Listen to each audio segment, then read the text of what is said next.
Hey, allô? Bienvenue à cet épisode de podcast. Euh, Aujourd'hui, j'ai envie de te parler de certaines choses qui sont de mon passé, qui sont de ma vie. Je pense que ça va être un épisode peut-être quand même assez long, mais ça va tellement être riche. Puis je pense que je vais revenir sur certains éléments plus tard dans d'autres contextes.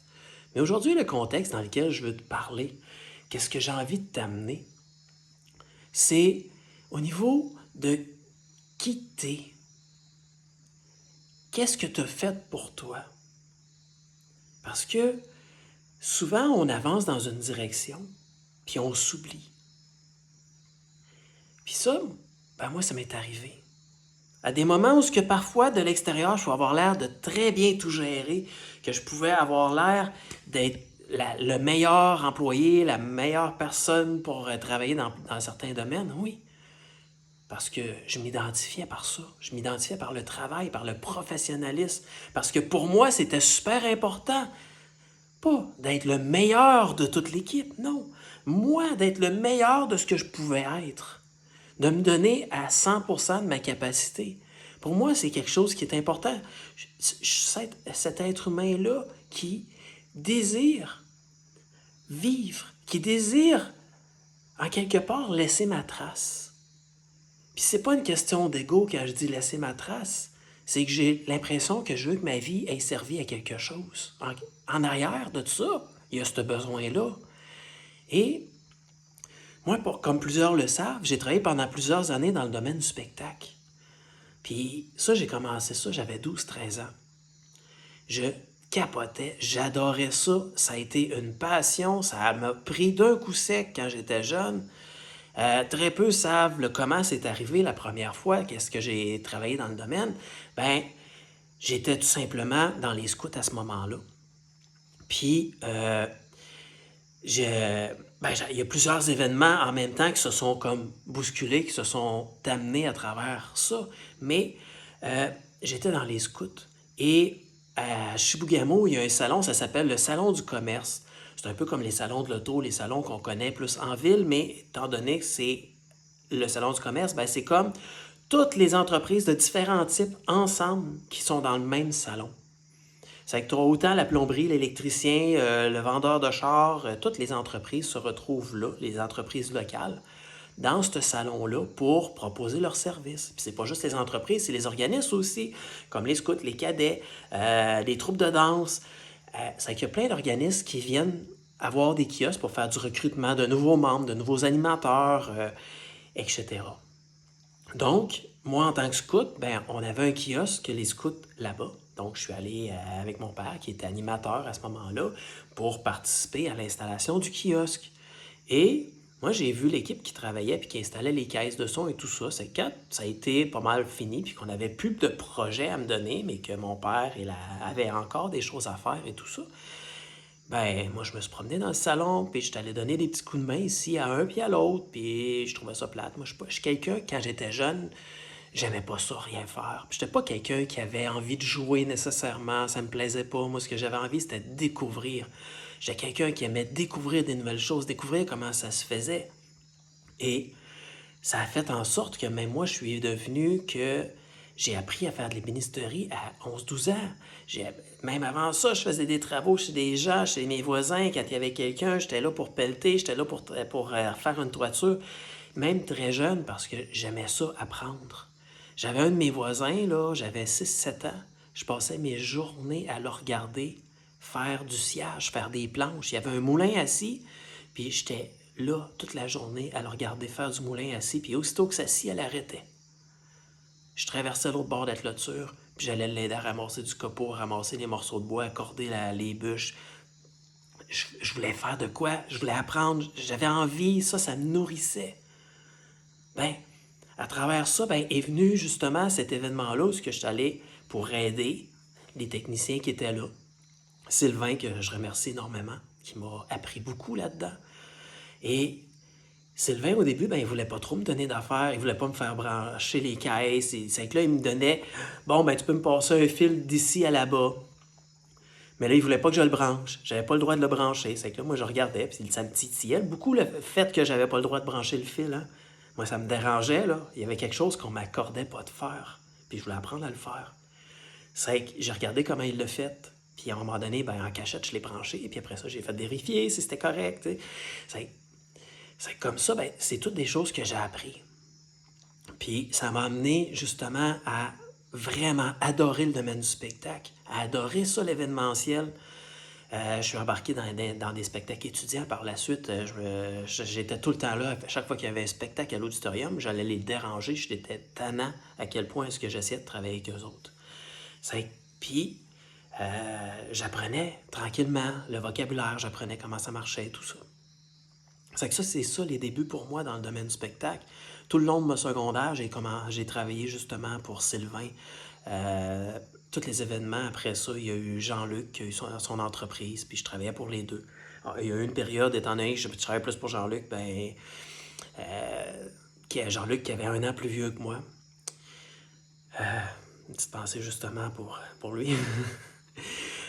C'était un très bon ami pour moi au secondaire. Et lorsqu'il y a eu son accident de voiture, ça a été une très grosse perte pour moi. Un ami qui est parti, un patron, un ami de secondaire, un voisin, il restait à 7-8 maisons de chez moi et tout ça. Donc pour moi, ça a été vraiment une grosse perte au moment du secondaire lorsqu'il y a eu son accident de voiture. Petite parenthèse en passant, ça vient de me... Tout simplement, c'est ça, hein? C'est les joies du live quand il y a des choses comme ça qui passent.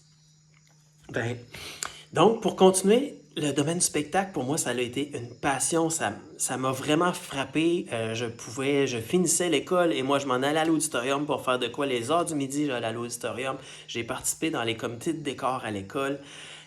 Ça me nourrissait, j'apprenais ça, plein de choses, c'était intéressant dans les comités de décor. J'ai appris à faire de la soudure, à de la menuiserie, à faire toutes sortes de choses vraiment intéressantes pour un enfant de 13, 14, 15 ans, 16 ans. Et c'était merveilleux parce qu'à chaque année, je revenais dans le comité de décor.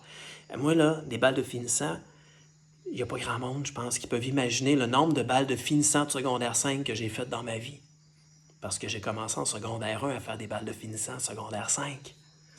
Oui, parce que je me suis impliqué dans les comités de décor. J'étais le seul secondaire 1, j'étais le seul en fait qui n'était pas un secondaire 5, mais qui était là à chaque année. J'ai été le seul pendant tout mon secondaire qui n'était pas secondaire 5 et qui était au bal des finissants à chaque année. J'ai vécu ça, moi, cette possibilité-là. Pourquoi? Parce que tous les soirs après l'école, j'allais aider à faire les décors. J'allais aider à assembler la salle, puis je tripais au bout. En fait, le bal de finissant que j'ai le moins aimé, c'est le mien. De 1, parce que c'était pas quelque chose d'extraordinaire. Puis de 2, parce que à ce moment-là, cette année-là, j'avais pas de tâche. J'avais pas de fonction. C'était mon bal. C'était plate. J'étais juste assis à la table, puis je vivais la vie de quelqu'un qui vit un bal de secondaire 5 normal, puis après ça, c'était plate. Pour moi, c'était plate. Après mon bal, en fait, j'ai fait la danse et tout ça, puis c'est sûr que, tu sais, secondaire 5, boire la bouteille de vin avec les parents à table, puis tout ça, et j'ai dansé, j'ai fait mes premières danses, puis après ça, j'étais fatigué parce que j'avais travaillé toute la semaine sur mon bal de finissant, puis je me suis couché dans un coin de la salle avec mon manteau, je pense, ou dans une pile de rideaux dans un coin, puis j'ai dormi jusqu'à 4 heures du matin, puis à 4 heures du matin, je me suis levé, puis j'ai commencé le démontage de mon propre bal de finissant. Eh oui, j'ai fait ça. Je suis pas allé avec le monde à faire l'après-balle et tout ça. Non, moi, mon après-balle, c'était de démonter le système de son puis de tout nettoyer les décors et tout ça de la salle. Puis j'ai trippé, puis c'était le fun.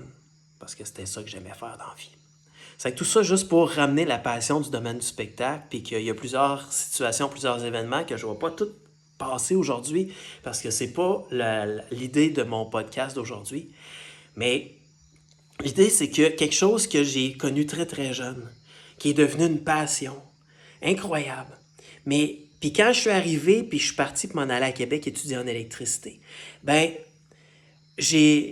c'était un peu une obligation que je m'en aille en électricité parce qu'on voyait pas qu'il y avait de l'avenir réellement dans le domaine du spectacle. On pensait pas que c'était quelque chose qui... Tu sais, pour moi, j'étais dans une petite ville, ça arrivait une fois par mois, des fois une fois par semaine. Tu sais, c'était pas quelque chose que genre, tu pouvais dire, je vais vivre de ça 40 heures par semaine. Ben, tu sais, c'était la vision que j'en avais, c'était la vision que mes parents en avaient. Puis, quand je suis parti à Québec, je suis allé faire mes cours en électricité, je suis allé travailler dans une shop de réparation de haut-parleurs, de conception de matériel, d'équipement électronique, d'installation de cinéma maison haute qualité chez des gens et aussi des systèmes de bars, restaurants, salles de billard, des choses comme ça. Ça, ça a été vraiment quand même le fun parce que j'étais proche de mon domaine. J'ai découvert, j'ai appris plein de choses. Mais à un moment donné, au bout d'un an et demi, j'étais comme tanné. Puis c'était moi le domaine du spectacle, mais tu sais, ça m'attirait encore. Puis c'était encore là, j'avais envie d'aller. C'est que ben, j'ai été faire des spectacles. Mais c'était pas évident à rentrer. Finalement, est arrivé l'événement, un spectacle où ce que je t'allais faire, que j'ai rencontré des personnes extraordinaires. Benoît, Eric et Hugo, qui, suite à ce spectacle-là, m'ont dit viens-t'en, tu vas rentrer avec nous autres dans la compagnie. C'est que là, eux autres m'ont fait rentrer. Deux personnes, Benoît et Eric, qui avaient même des très bonnes positions dans l'entreprise dans laquelle je me suis rendu à ce moment-là et que j'ai fait quand même une bonne partie de ma vie. Et d'événement en événement, c'est une passion. Je travaillais 110 heures par semaine. Toutes les semaines, je travaillais 362 jours par année pratiquement. Euh, je tripais, j'en mangeais, on me nourrissait de tout ça. Euh, Autant qu'il y avait des projets, j'ai fait de la conception d'équipements là-bas, conception d'équipements électriques, toutes sortes de choses. Je me suis occupé de département électrique, j'ai été dans l'équipe de développement du matériel, autant pour le son que pour l'éclairage. Je faisais l'entretien. J'étais une des personnes ressources clés sur les événements, puisque j'avais conçu les équipements, je les avais fabriqués. C'est que pour les entretenir, pour s'il y avait des bugs, s'il y avait des problèmes sur le terrain, j'étais là pour ça aussi. Pour faire des installations, même, j'étais vraiment multidisciplinaire. C'est que je me promenais d'un département de la rig, de l'éclairage, du son. Moi, mon trip, c'était le son, mais finalement, j'ai pas fait beaucoup de son dans ma vie parce que j'étais trop multidisciplinaire. Puis, au final, je me suis ramassé dans la rig, qui était l'autre affaire que j'aimais beaucoup. La vidéo aussi, j'en ai fait, j'ai multimédia et tout ça. Et pour continuer là-dedans encore, ben, à un moment donné, ce que c'est qui m'a éteint à un certain moment, c'est que autant c'était une passion, autant je tripais, mais que j'en faisais.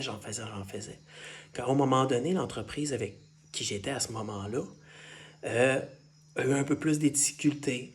Ils nous ont ralenti. Je me suis ramassé à faire du 30 heures semaine à la place du 80, 90, 100, 110. Et ça l'a amené deux choses. D'un, problème financier de ma part parce que j'étais habitué de vivre avec un rythme quand même assez avancé. J'avais pas des dépenses incroyables, là. J'avais un appartement puis un char à payer. Puis ma bouffe. Rien de plus que ça, là. Je sortais d'un bar, quand même, mais je prenais une bière, deux bières. Je ne suis pas quelqu'un qui buvait beaucoup. C'était rare que je dépassais le une ou deux bières. Et puis je tripais pas sur le goût de la bière nécessairement de toute façon. C'est que j'étais plus pour être dans l'équipe, pour avoir du fun. Même ça arrivait que c'était juste du Pepsi, tu sais. Puis moi, c'était être la gang que je voulais. C'était juste ça mon trip. C'était juste ça que j'avais. Je travaillais déjà tellement avec ma gang que quand on allait prendre une bière après, ben c'était l'esprit d'équipe et tout ça. C'était agréable.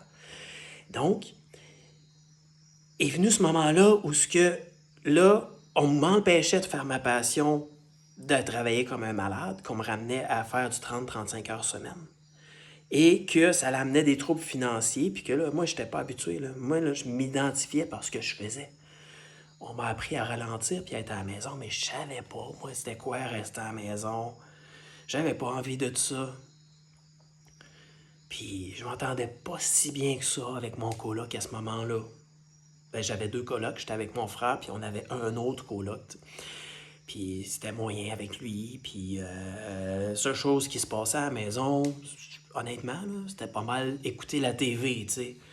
C'est que moi, j'étais quelqu'un qui était dans l'action, que ça bouge, bouge, bouge, bouge, bouge, à me ramasser à la maison, à écouter de la TV puis des films d'horreur. C'était que des films d'horreur, tout le temps.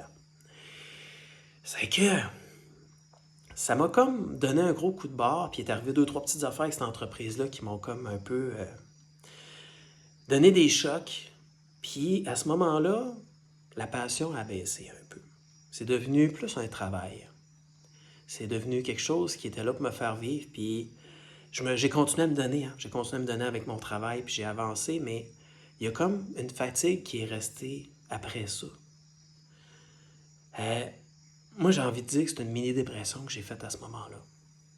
Parce que je m'identifiais tellement par qu'est-ce que je faisais, mais j'étais pas. Puis j'ai pas appris à ce moment-là à être.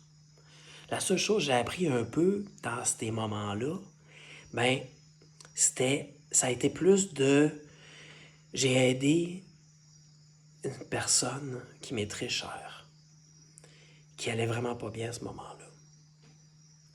Et je l'ai accompagnée par téléphone, par Messenger, parce que on vivait, moi à Québec, elle à Montréal. Et ça m'a amené, moi, à ce moment-là, à commencer à lire beaucoup plus sur le développement personnel. À comprendre certaines choses, mais c'était encore vague. Mais je comprenais l'importance, puis j'apprenais un peu à... Oui, il y avait mes peurs qui étaient à ce moment-là. J'avais peur que cette personne-là commette des actes qui auraient pu mettre fin à sa vie. J'avais peur de perdre cette personne-là. Et parce que je l'aime énormément, cette personne-là. Et tranquillement, ben, petit pas par petit pas, puis suivre une petite formation, puis une autre petite formation et tout ça, ben, j'ai appris à avoir plus confiance en moi, à un peu plus me connaître, à plus juste me voir dans le travail, mais à continuer à être la machine professionnelle dans le travail. Puis j'ai continué comme ça, puis j'ai fait des projets incroyables. J'ai goûté, je tripe sur la vie que j'ai faite, autant dans le domaine du spectacle que dans le domaine minier, parce que je me suis promené. Puis ça a été merveilleux pour moi de pouvoir faire ça aussi, de me promener entre les mines, l'exploration minière, puis la technique de spectacle. Parce que justement, à un moment donné, j'avais besoin de ce changement-là. J'avais besoin d'avoir un travail qui était un petit peu plus payant, puis qui me permettait de renflouer un peu les coffres.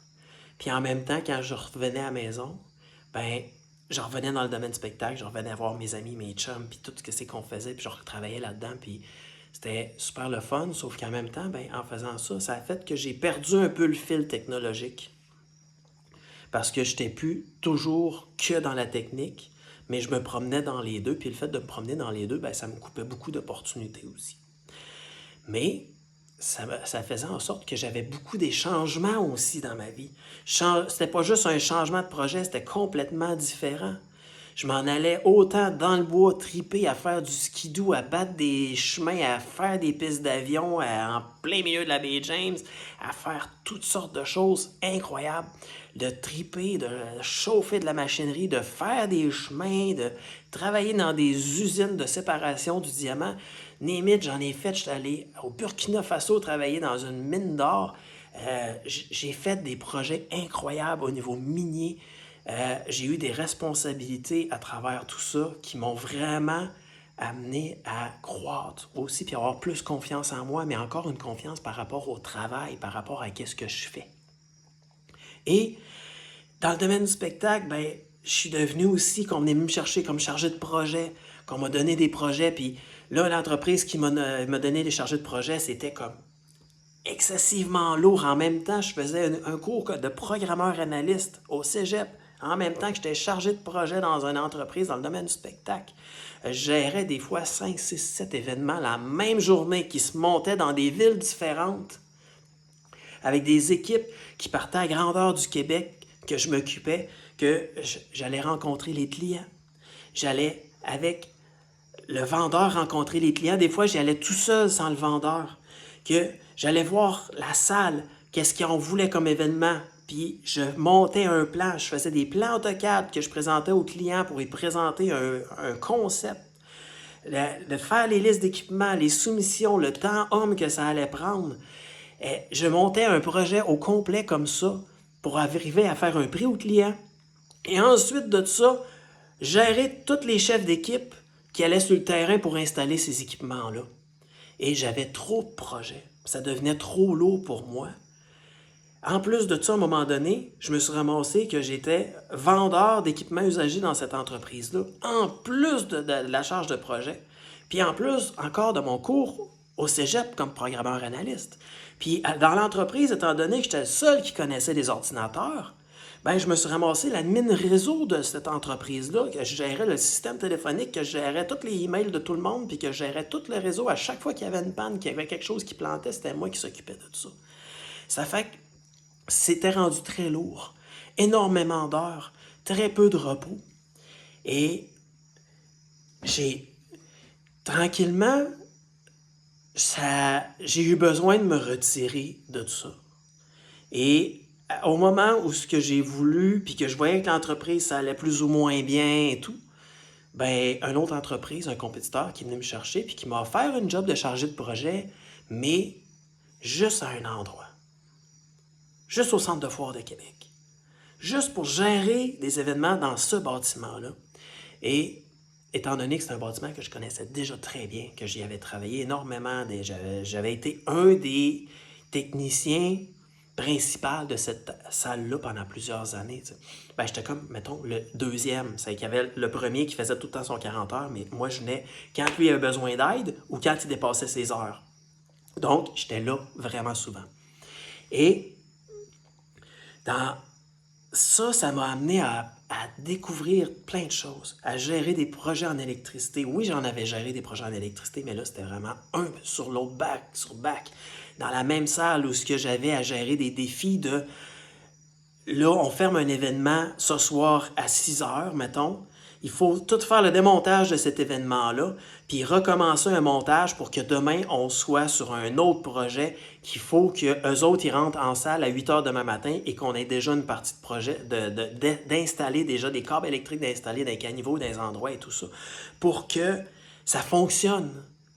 Et des fois, il fallait même que j'installe certains filages, certaines choses dans le plafond puis dans des caniveaux 2 semaines avant l'événement, parce que je savais que j'aurais pas le temps entre les deux de le faire. Et ça faisait en sorte que moi, je devais dealer avec les clients qui n'avaient pas encore fait leur commande. Parce que le client doit faire sa commande pour me dire à quel endroit il a besoin de tel équipement électrique et tout ça. Donc, moi, je devais prévoir que ce client-là allait me faire des commandes dans les 2 prochaines semaines ou peut-être même à dernière minute sur le terrain. Donc, ça, c'était une expérience qui se crée, mais déjà au départ, moi, j'avais pas le choix, puis je le voyais venir, puis je le savais qu'il fallait que je planifie comme ça. Et ça m'a quand même amené énormément de connaissances. Ça m'a amené à faire un travail incroyable. Sauf que je manquais de confiance en moi à ce moment-là.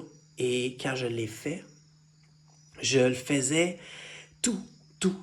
Je faisais la charge de projet, je faisais l'installation des équipements. J'étais là comme deuxième opérateur. Moi, pour moi, il ne fallait pas que ça coûte cher à l'entreprise. Il fallait que ça se fasse simplement. Je faisais des heures et des heures et des heures et des heures.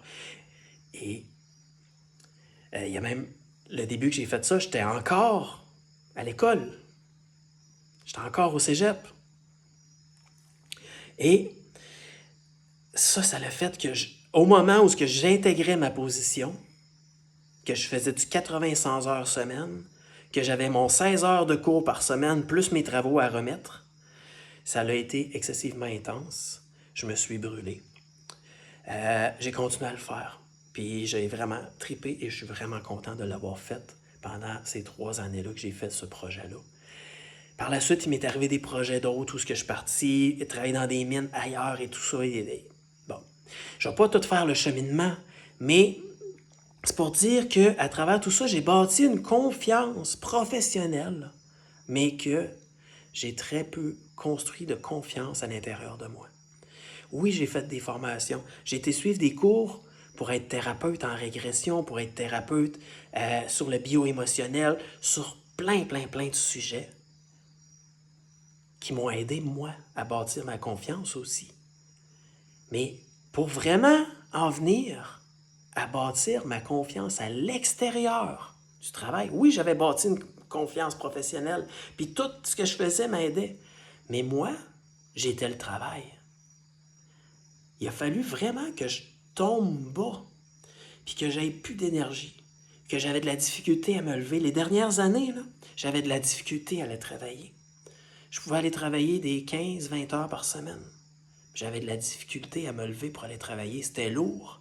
Fallait que je dorme énormément. J'allais travailler 4 heures, puis je dormais tout le reste de la journée. J'allais vraiment pas bien.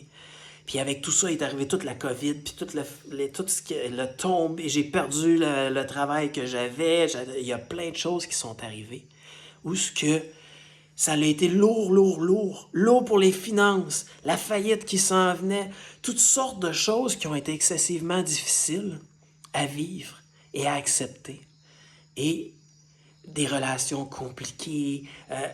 Ensuite de ça, j'ai choisi tout simplement de tout lâcher, tout abandonner. J'ai vu l'opportunité, le prix des maisons a monté. J'avais la possibilité de vendre ma maison à un bon prix pour récupérer c'est complètement ce que j'avais mis dedans, mais faire quand même un bon montant d'argent. Et ce qui m'a permis de pouvoir dire, je vais aller vivre là où ça va me coûter moins cher, puis de prendre soin de moi. C'est que ça m'a permis de régler des dettes, de pouvoir partir avec pas mal plus de liberté. Et c'est là que je suis allé que je suis venu m'installer au Mexique. Et là, de me retrouver, j'ai passé des moments, j'ai eu un moment, j'ai été 3 mois tout seul dans la jungle. J'ai un moment que j'ai été 6 mois. C'est à peine si je sortais pendant ces 6 mois-là. Des fois, il y a eu des périodes où je sortais 1 fois par semaine, 2 fois par semaine. Mais sans ça, j'étais tout seul pendant 6 mois de temps. Et ça m'a permis vraiment, tu sais, je sortais à peine pour aller travailler. Je travaillais sur mon terrain, je travaillais pour moi, je faisais mes affaires. La seule chose que j'avais, c'était à me nourrir. Puis à ce moment-là, de l'argent, je n'avais pas. Tu sais, que je mangeais une banane par jour, puis du beurre de pinot. Une sandwich au beurre de pinot, des fois 2 sandwichs au beurre de pinot. J'ai eu une période dans ma vie que c'était ça que je mangeais. Mais qu'est-ce que j'ai grandi là-dedans? C'est incroyable. Qu'est-ce que j'ai trouvé à l'intérieur de moi? Alors que j'avais presque rien pour manger, que je devais calculer chaque sortie parce que ce que c'est que ça me coûtait en essence pour sortir, pour pouvoir aller sur le bord de la mer, profiter de cet endroit-là, pouvoir nager parce que c'était ma santé physique aussi, c'était ma santé mentale qui était en question de... Je suis ici, il faut que j'aille sur le bord de la mer, que j'aille voir des gens, que j'ai besoin de tout ça aussi, de sociabiliser. Mais j'ai besoin aussi d'aller nager, d'avoir une activité physique qui me tient en forme. Donc, ça, c'était ma sortie. Puis à ce moment-là, j'allais manger aussi des tacos à 20 pesos.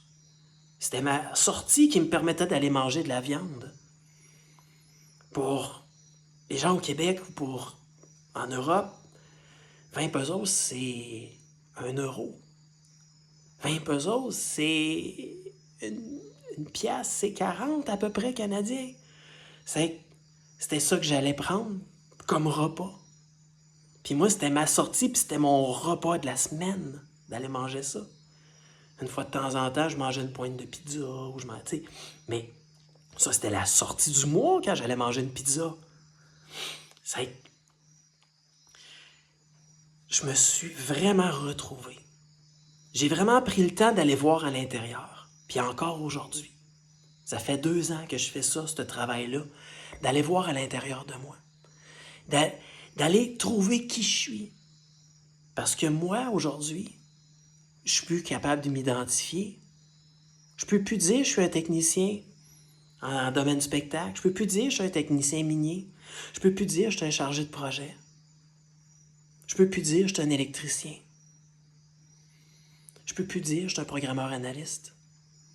Je peux pas dire je suis un coach et un thérapeute. Je suis pas juste ça. Aujourd'hui, je suis moi. Je suis un être qui s'est choisi. Un être qui a décidé comment est-ce que j'ai envie d'être à l'intérieur.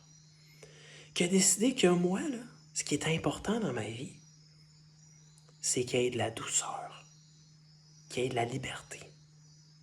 Que peu importe ce qui va m'arriver, là, je pourrais me ramasser dans le pire des scénarios en prison. Je pourrais me faire prendre comme otage. Je le souhaite pas. J'ai pas envie de tout ça. Parce que j'ai envie d'avoir une vie qui est douce. Mais même si ça l'arrivait, en dedans de moi, là, je vais rester qui je suis. Puis je vais pas maudire le monde pour qu'est-ce qui arrive. Je vais pas me fâcher après ça. Je vais juste prendre le temps pour plus méditer, pour aller voir encore plus profondément à l'intérieur, pour bâtir encore quelqu'un d'encore plus fort. Je vais prendre ce temps-là pour moi. Parce que chaque minute dans ma vie compte. Chaque minute est importante. Chaque minute que je prends pour parler puis dire l'autre ci, l'autre ça, l'autre m'a fait ci, l'autre m'a fait ça. Chaque minute que je prends pour me plaindre de « il est arrivé ça » ou chaque minute que je perds à avoir peur de ce qui va arriver demain puis de me faire des scénarios qu'il va arriver ça. « Ah non, c'est ça qui va arriver. Ah non, il a pensé ça. Ah, c'est ça qu'il veut de moi. » Ça, c'est des minutes qui sont perdues dans ma vie. C'est des minutes que je ne reverrai plus jamais. Plus jamais. À chaque minute, le sablier, là, il y a un temps maximum. On ne le connaît pas. Je ne sais pas il y a combien de temps dans le sablier. J'ai une bonne idée, par contre. J'espère, moi, à l'intérieur de moi, j'espère qu'il y a un nombre de grains de sable qui équivaut au nombre d'années que j'ai envie de vivre. Puis moi, je vais faire tout ce que je peux pour me rendre à ce nombre d'années-là en santé, physique et mentale.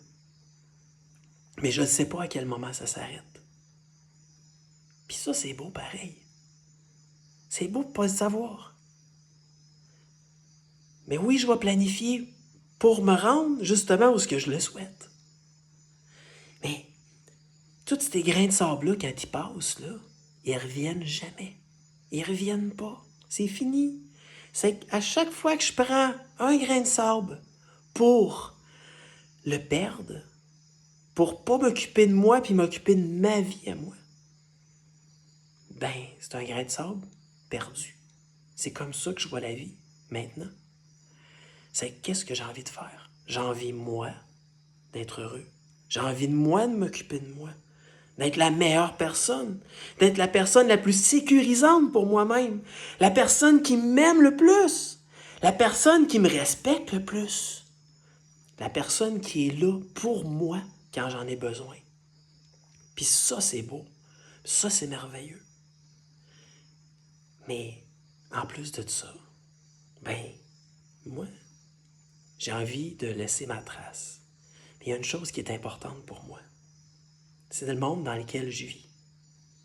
Plus que je vis dans un monde avec des énergies négatives autour de moi, plus que le monde se plaigne, plus que le monde sont dans la victimisation, plus que le monde sont dans la haine autour de moi,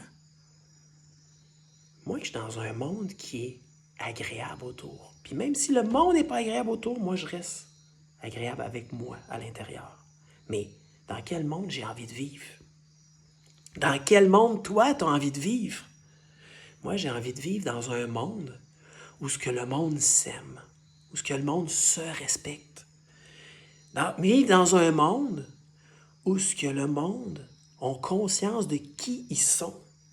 Parce que quand j'ai conscience de qui je suis, puis quand je sais bien me traiter, quand je règle mes bobos, mes peurs, quand je me libère de tout ça, là, tout ce que c'est qui me fait peur, puis de tout ce que je veux pas avoir dans ma vie, puis que je me concentre sur ce que je veux, bien, qu'est-ce que ça fait aussi?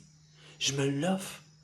Mais je suis bien mieux placé aussi pour l'offrir aux gens autour.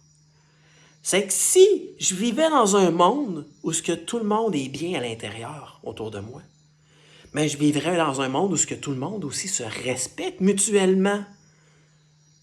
Parce que quand je suis capable de me pardonner puis je suis capable de pardonner aux autres, je deviens quelqu'un qui est agréable à vivre autour des gens. Je deviens quelqu'un qui est doux, quelqu'un qui donne de l'amour, quelqu'un qui est souriant, quelqu'un qui voit la vie belle. Mais si tout le monde autour de moi voit la vie comme ça, je te parle pas d'être sur un nuage. Je te parle pas d'être dans le déni de « il s'est passé ça, puis on fait comme si de rien n'était ». Non, c'est pas ça. On n'est pas dans le déni de qu'est-ce qui s'est passé. On n'est pas dans le déni de nos émotions. Non, au contraire. Je regarde ce qui s'est passé pour étant un événement. C'est arrivé. Qu'est-ce que je peux apprendre de cet événement-là? Qu'est-ce que de cet événement-là, je peux en tirer? Est-ce que c'est grâce à ce qui est arrivé là maintenant, au fait que j'ai perdu ma valise? Dans l'avion, dans le train? Est-ce que c'est pas quelque chose qui fait en sorte que je rencontre une personne extraordinaire, que je rencontre un nouveau client, que je peux rencontrer la femme de ma vie peut-être, qui sait? Peut-être est-ce que je vais gagner quelque chose? Peut-être est-ce que je gagne une connaissance aussi? Un état d'esprit à ce moment-là, peut-être est-ce que c'est ça que j'ai à apprendre de cet événement-là? Donc, prendre chaque opportunité pour ce qu'elle a à m'apporter. C'est ça qui est important. C'est ça qui fait du bien en dedans. C'est pas du déni, ça. Et après ça, si je vais voir en dedans, qu'est-ce qui se passe? Comment je me sens dans mon corps? Comment je me sens quand cet événement-là arrive? Si ça me fracasse, pourquoi ça me fracasse? Est-ce qu'il y a des blessures qui sont derrière ça? Est-ce qu'il y a des peurs? Peut-être est-ce qu'il y a un petit discours, un petit hamster ici qui tourne, puis qui compte des histoires qui font pas de sens. Mais quand je suis capable de tasser ça de côté, ce petit hamster-là, puis il peut parler, hein? C'est comme des fois, tu écoutes une émission de radio, là, puis tu as le bruit qui est à côté, puis tu l'entends même plus. Tu ne sais même plus ce que c'est qui a été dit à la TV, à la radio, n'importe quoi, tu n'es pas concentré. Ben, ta petite voix, là, elle a bien beau parler, blablabla, elle peut faire n'importe quoi. Si tu lui donnes pas d'importance, ben, déjà là, t'enlèves, tu sais, des pensées, là. C'est quelque chose que, oui, ça peut... Mais des fois, ça fait juste passer, puis ça fait juste circuler, mais ça fait pas qui tu es. C'est pas parce que tu as une pensée que ça veut dire que c'est ça que tu es dans ta vie. Hein? Est-ce que j'ai déjà eu des mauvaises pensées? Ben oui. Ben oui. J'en ai eu plein des mauvaises pensées. Est-ce que je me définis par ces pensées-là? Non. C'est une pensée qui a passé. Ça fait pas qui je suis. Pas parce que j'ai eu envie de tuer quelqu'un pendant une seconde que ça veut dire que je suis un meurtrier. Non, je ne l'ai pas fait. J'ai pas donné de vie à cette idée-là. Elle a passé. Mais pour moi, je sais que moi, je suis pas ça. J'accorde pas d'importance. Hein? C'est ça, aussi simple que ça. J'y accorde pas d'importance. C'est que si j'enlève le hamster qui tourne, je le laisse pédaler dans le vide des fois, à un moment donné, on va venir en arrière puis on va dire au hamster ce que c'est qu'on a envie. T'sais. On va lui dire, ben, regarde, là, moi, mes pensées, là, moi, ce que je pense de moi, c'est ça. Puis on va ramener, puis on va créer des nouvelles pensées, puis le hamster, il va tourner à travers ça. Mais des fois, il peut passer une petite pensée, tu fais, ouh, ça vient de où, ça? C'est pas moi, ça. Moi, je suis la personne qui décide si je donne de l'importance à cette pensée-là ou pas. C'est quoi le discours intérieur que j'ai? Ben, plus que j'ai un discours intérieur dans un sens, plus que c'est ça qui va se passer dans ma vie. C'est les émotions après ça. Ben, l'émotion, je l'écoute, je la comprends, je la laisse aller. Ça se sent comment dans mon corps? C'est où ce qu'il y a une sensation de chaud, de froid, une tension? Qu'est-ce qui se passe dans mon corps quand ça arrive? Peut-être rien. Peut-être tu sens rien. Peut-être est-ce que tu sens quelque chose de fort, de puissant, que ça vient te frapper un coup de barre d'en face. Ben, fais juste. OK. Ouh! OK. Ouais, ça me touche. Pourquoi ça me touche? Pourquoi ça me fait ça? Juste de prendre le temps d'observer ce que ça fait en dedans. Juste prendre le temps de questionner ce qui se passe en dedans. Est-ce que j'ai envie de rester dans cet état-là? Non, clairement pas. Ben, qu'est-ce que j'ai à faire maintenant? Je passe le balai. J'enlève ça, cette tension-là qui est en dedans de moi. J'enlève ça, cette énergie-là qui vient de circuler. C'est juste une énergie qui passe, qui circule en dedans de moi. Je l'ai écouté, je l'ai entendu maintenant. Oui, on s'en va. C'est qu'après ça, là, je garde ma posture. Je garde comment je me sens. Je reste avec qui je suis. C'est que pour revenir à la question, qui je suis moi. Je peux pas être plus authentique que d'être moi. Avant ça, j'étais la personne qui avait peur de ce qu'on allait penser de lui. Avant ça, j'étais la personne qui avait peur du jugement. Avant ça, j'étais la personne qui voulait bien paraître. Avant ça, j'étais la personne qui avait besoin d'être aimée par tout le monde. Mais aujourd'hui, je connais ma valeur. Moi, je sais qui je suis. J'ai pas besoin de personne de vous autres, personne. Vous pouvez penser ce que vous voulez de moi. Ça me dérange pas. T'es pas obligé de m'aimer. T'es pas obligé de croire ce que je dis. Mais moi, je partage mon vécu. Je partage mes connaissances. Puis si ça t'intéresse, ben, je vais te le dire là, inscris-toi à ma chaîne, puis like, parce que de l'authenticité, ben, ça j'en ai pour toi. Parce que moi, ce que c'est que j'ai vécu, j'ai envie tout simplement de te le partager, de te prendre par la main, puis de te dire, hey, moi je sais le chemin que j'ai fait, puis j'avance encore aujourd'hui. Dans 6 mois, je vais être ailleurs. Puis dans 1 an, je vais être encore plus loin. Mais à travers tout ça, ce que c'est que je fais, c'est que je te prends par la main, puis que je te dis, hey, moi, je vais juste te poser les bonnes questions. Je vais juste te suivre en arrière, avec la main sur l'épaule. Puis je vais te dire, hey, tu te rends-tu compte que ton discours intérieur, actuellement, il est destructeur? Qu'est-ce que tu as envie? Est-ce que c'est de continuer avec ce discours-là? Comment est-ce qu'on peut le changer, ton discours? Comment est-ce que tu as envie d'être? Par quoi tu as envie de t'identifier maintenant? On va faire le tour ensemble. Juste pour que tu te sentes bien en dedans. Puis t'es pas obligé à rien. Absolument rien. C'est toi qui vas là où tu veux aller. C'est ton chemin. Moi, je suis juste là. Si tu as envie de prendre l'ascenseur puis de monter d'un coup sec. Si tu as envie d'avoir quelqu'un qui a passé par la dépression, qui a passé par des relations toxiques, quelqu'un qui a vécu, qui s'est dévalorisé, quelqu'un qui a été loin au fond, puis qu'aujourd'hui, je l'ai marché le chemin. Je les connais les étapes. Est-ce qu'ils vont être dans le même ordre pour toi? C'est pas grave. C'est ton chemin à toi. Mais moi, je peux te guider, par exemple. Quand tu es dans le creux, là, quand tu es dans une grotte, puis que tu sais pas comment remonter à la surface,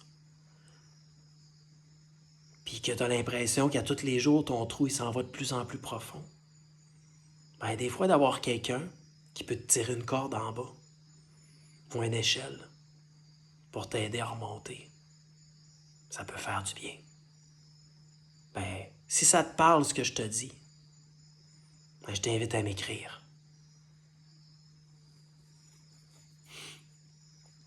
Zach, est-ce qu'il y a eu une période où j'avais l'air de tout gérer, mais qu'en réalité, j'étais vide à l'intérieur? Oui. Oui, c'est arrivé. Puis aujourd'hui, je suis content d'être rempli. Rempli de quoi? De qu'est-ce que moi, je choisis de me remplir. En connaissant ma valeur, en m'accordant de l'amour et du respect. Puis je t'en souhaite autant. Sur ça, on se revoit bientôt.